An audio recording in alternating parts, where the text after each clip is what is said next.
how are we doing today? It's Wayne Gravatt with Fishheadvideos.com. We're back in the basement to do some flies. It's been a while since we've done them, so looking forward to showing you some new patterns today. Some of them aren't new, but I'll show you some different techniques.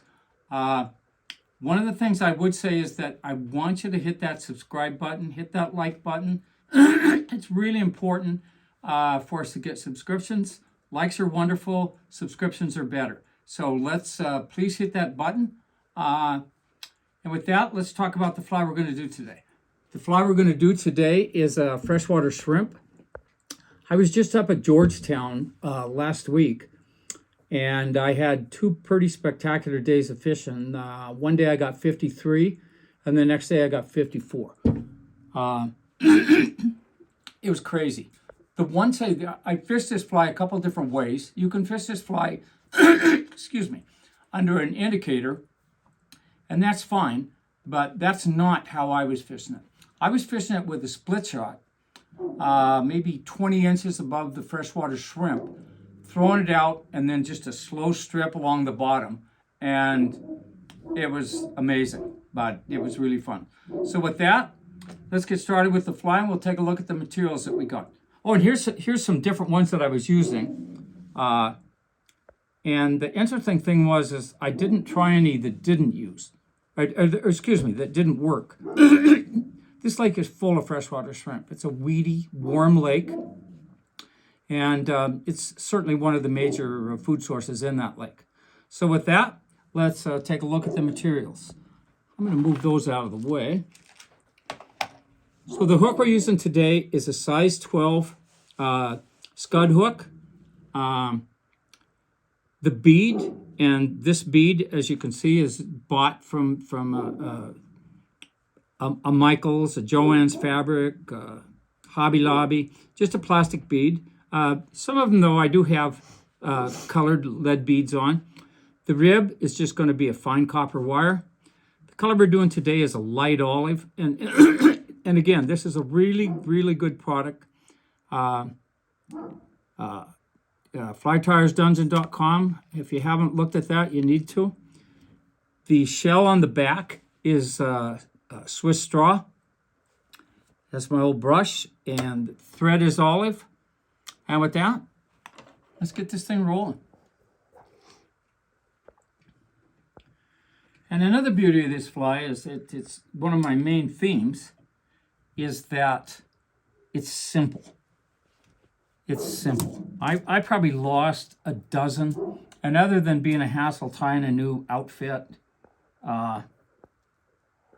it was just ridiculous as I'm spilling these everywhere. That's all right. I don't know if you can hear that background noise, but that's my dog.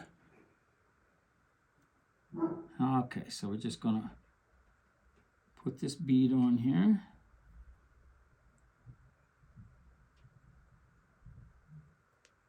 Alrighty. And again, this is a 2.5 minute fly. So when you lose one of these, other than having to tie another outfit, it's ridiculous how easy it is. Okay, so we're going to bring that thread down right around to the bend. Next thing we're going to put in is that copper wire. I'm going to start that up right around the bead so I get some uniformity in the body. So we're just going to keep that right up on top, just like that. Same thing with the wing case.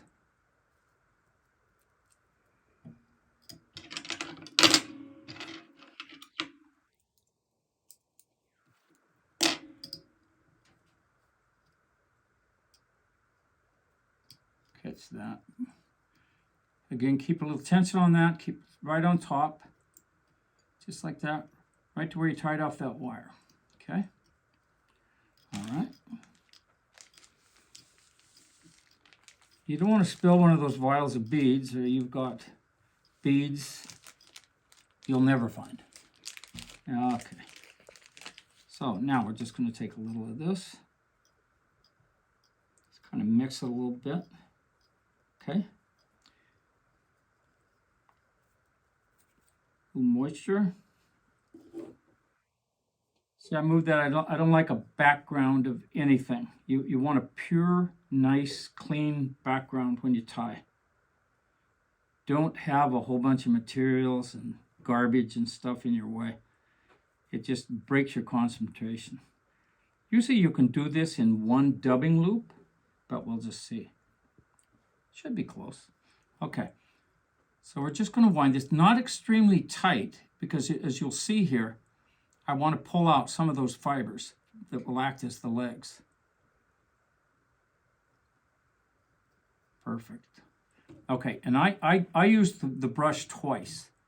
And you've heard me talk about these brushes. They're fabulous. You can see it's been used a time or two, but that's actually makes it even better because you have all of those little edges. Okay, so I'm just going to pull out some of that. Now, I'm going to bring that wing case, not a wing case so much, but it's a shell, over the top, right behind the bead. A couple of just wraps just to secure it. Okay.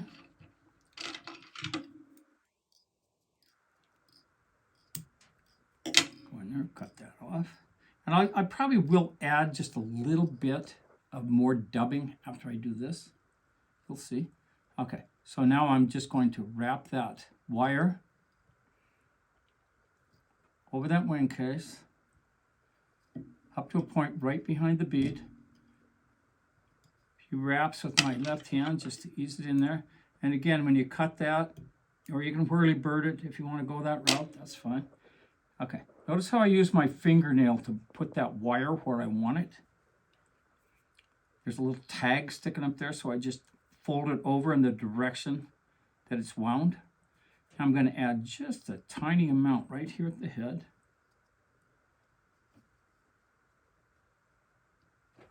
The one thing I forgot is the whip finisher. There we go. Sorry about that. Okay.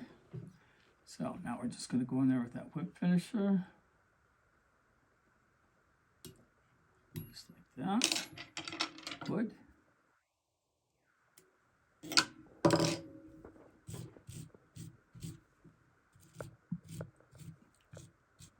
And there it is, because it couldn't get any easier than that.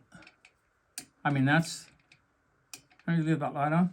That's about as easy as fly as you could do, and it's a super effective fly.